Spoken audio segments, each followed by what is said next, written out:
En direct avec David Tranchecoste, qui n'est pas aux Épicuriens, qui n'est pas chez David, qui est à Tête en Fête, Fête en Tête. Tête en Fête. Tête en Fête, et là on est la tête en haut. On est à Tête en haut, exactement. Il y a Tête en bas aussi. Il y a Tête en bas et Tête en haut en fait. C'est un seul endroit en fait, mais avec deux niveaux.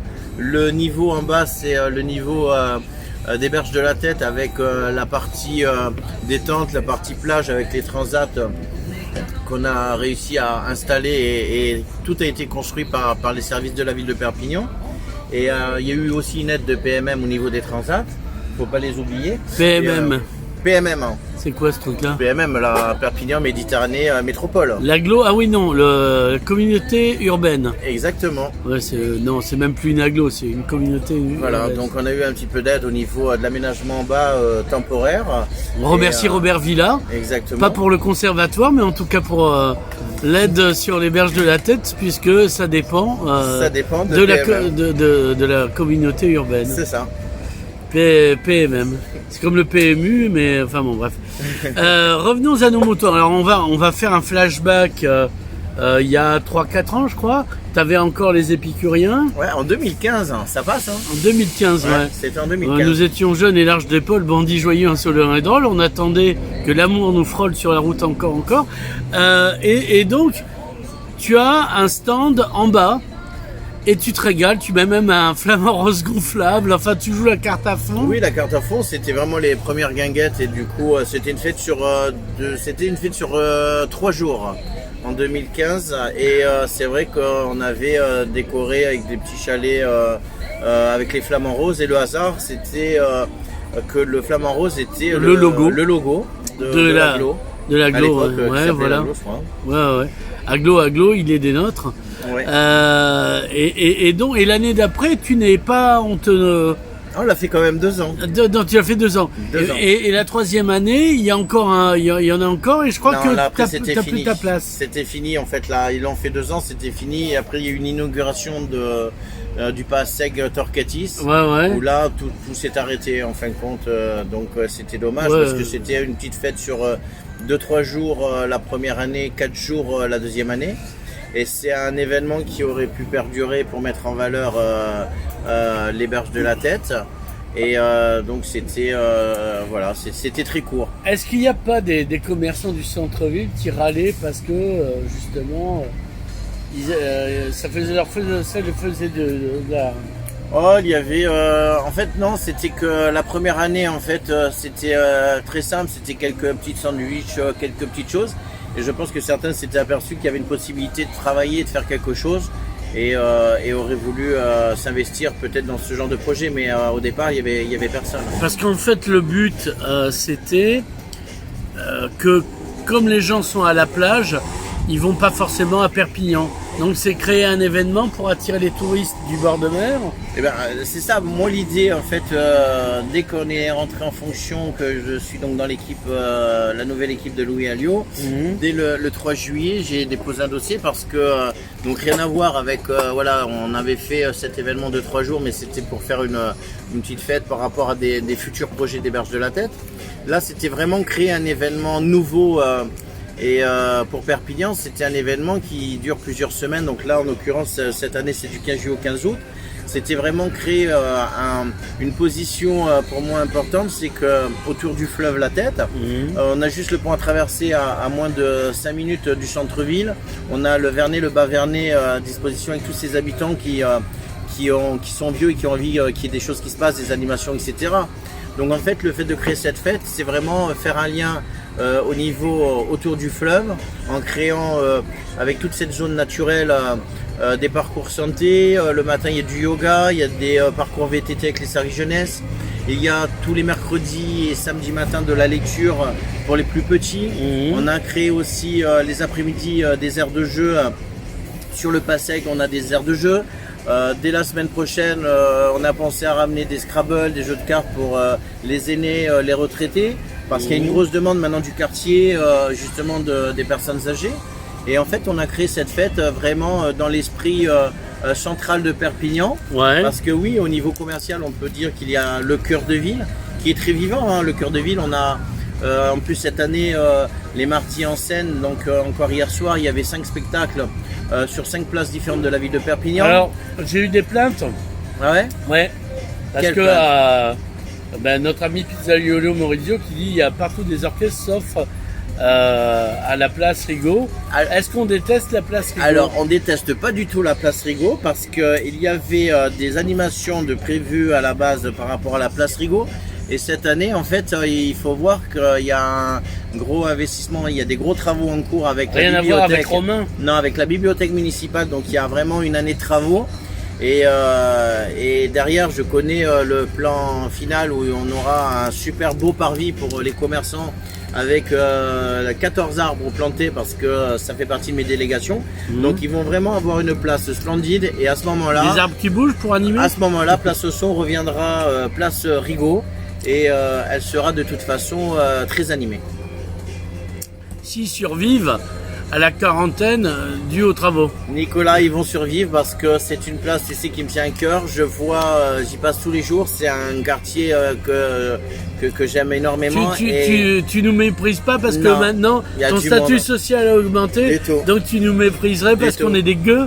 Eh ben du tout, tu me vois souvent passer en vélo, je discute avec tous les commerçants, avec le restaurant associatif qui est très intéressant. Il y a même des projets autour, il y a des futurs qui veulent venir s'installer autour de cette place. Et c'est vrai que chez l'Italien où on se croise de temps en temps, il y a un très bon café. D'ailleurs, la bouffe qui me paraît très très bonne. Il n'y a pas que le café. Il y a, voilà, j'ai vu, il y a vraiment des plats exceptionnels. C'est vraiment une petite Italie. Et ce qui est intéressant de cette place, c'est que c'est une place qui fonctionne. Donc, ce qui leur manque effectivement depuis des années, qu'on l'avait assez dénoncé, c'était des étudiants. Non, et puis non, au niveau de l'urbanisme, c'était d'avoir vraiment une belle place avec des arbres. Donc très honnêtement, d'ici la fin des travaux, on va avoir un magnifique parvis. Et à ce moment-là, j'en doute pas qu'il y aura vraiment des scènes et des spectacles sur la place Rigaud. Alors là, c'est n'importe quoi. On entend Tarzan Boy. J'avais acheté le 45 tours. Ah ben là, je pense qu'on est dans les années 80. Ouais, voilà. Ça, ouais. Donc on est en face de l'atoll du Jet Set avec le camarade Jérôme. Donc on avait AA tout à l'heure. C'est assez... on boit du 7-Up, enfin, on est vraiment dans les années 80. C'est vrai que depuis de tête en fait, j'ai un peu goûté tout l'art culinaire des chalets parce qu'on a 12 chalets avec 12 spécialités non, différentes. Non, c'est des chabots, dis pas qu'ils sont laids. Et du coup, c'est vrai que 7-Up, c'est une des vieilles boissons comme le Canada Dry. Ouais, il manque du Canada Dry en fait. Ouais. Parce que moi j'adore, enfin bon bref, on s'en fout. Alors on a commencé quand et ça se termine quand cette histoire? Alors on a commencé le 15 juillet, l'inauguration 15 juillet qui s'est très bien passée. Et ça se finit le 15 août. C'est toi qui as coupé le ruban, tu as même fait un discours. Un discours bref, parce que voilà, j'étais non, parce qu'après on t'aurait reproché de te donner en spectacle, etc. Et après il y a des gens en message privé qui t'envoient des trucs. Sûrement, ça aurait peut-être dérangé. Maintenant, je voulais vraiment, j'avais hâte que cette fête commence.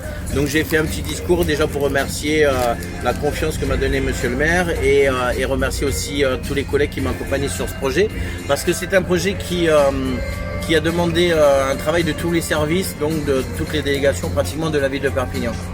Alors, il y a le Covid, tu es au courant, nous on n'est même plus écarlate, on est noir, après on ne sait pas quelle couleur on va mettre.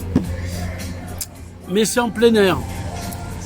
Alors, il y a eu des... Là, on parle sans masque parce qu'on travaille et qu'on mange et qu'on boit, mais donc, c'est quoi les sanitairement ce qui est mis en place, le dispositif sanitaire? Alors, ce qui se passe, c'est que déjà, quand on crée un projet aussi énorme, parce qu'il nous a fallu quand même, on a commencé à travailler le projet au mois d'août donc de l'année dernière.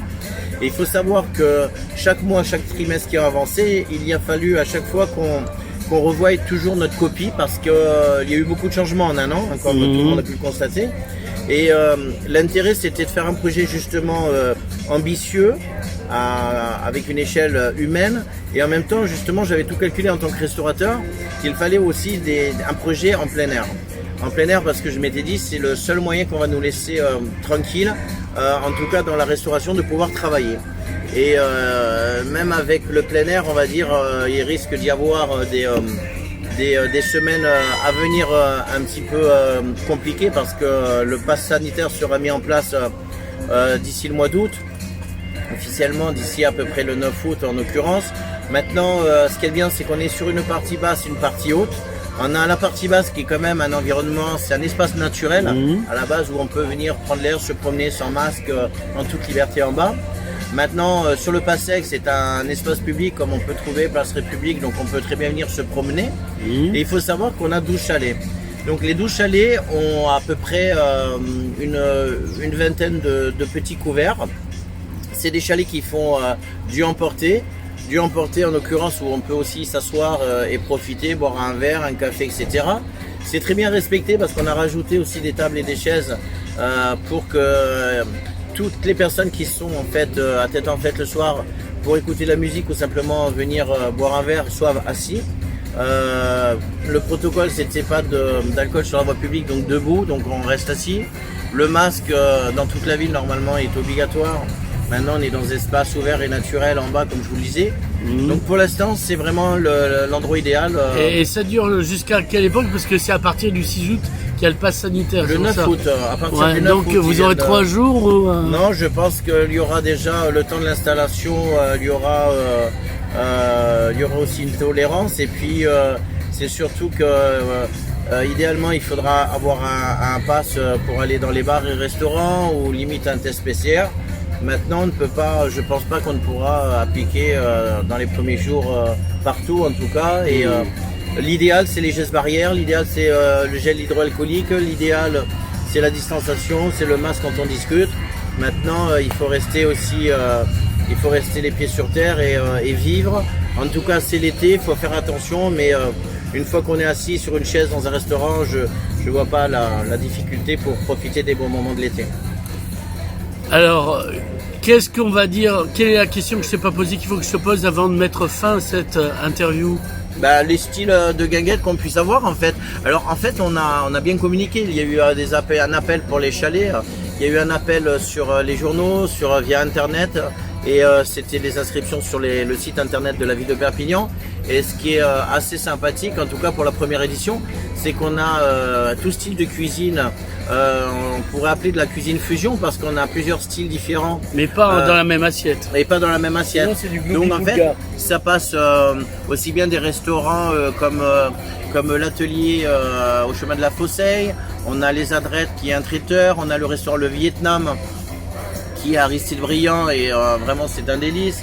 On a les guinguettes du Jet Set, on a un burger des Pirates de la Galerie, on a les 2 VB, c'est un restaurant végan à Perpignan, ils font des très bons burgers végans. On a la gourmetterie des Halles Vauban. On a la Casa Rosa, c'est un Portugais qui est installé juste sur le boulevard. La Torquati, ce boulevard dit des Portugais. Exactement, c'est vraiment génial. Juste à côté, on a le Tio Pépé. On a le restaurant Les 3 Journées qui propose une cuisine coréenne. On a une cuisine africaine. Normande, soyons précis. On a une cuisine africaine où elle fait des poissons et des choses vraiment très sympathiques. On a des huîtres juste à côté. Enfin bon, vous avez vraiment tout style de cuisine. Tout ce petit monde prend la carte. Tout ce petit monde prend la carte, c'est très important et la parce rend. que tout pratiquement, 90%, peut-être 1 ou 2, il n'a pas le côté moderne. Mais tout le monde prend la carte bleue. On peut payer en ticket restaurant pour certains, en espèces. Et c'est vraiment un endroit pour tout le monde, les familles, les copains, les amis, en toute simplicité. David Tranchecoste, merci. Et donc c'est jusqu'au 9 août, ça ouvre le matin. C'est jusqu'au 15 août et c'est à partir du 9 août, tu voulais parler du pass. Ah d'accord. C'est jusqu'au 15 août et le 15 août en fait on fera une grosse fête, vraiment c'est un dimanche et ça sera génial. Très bien.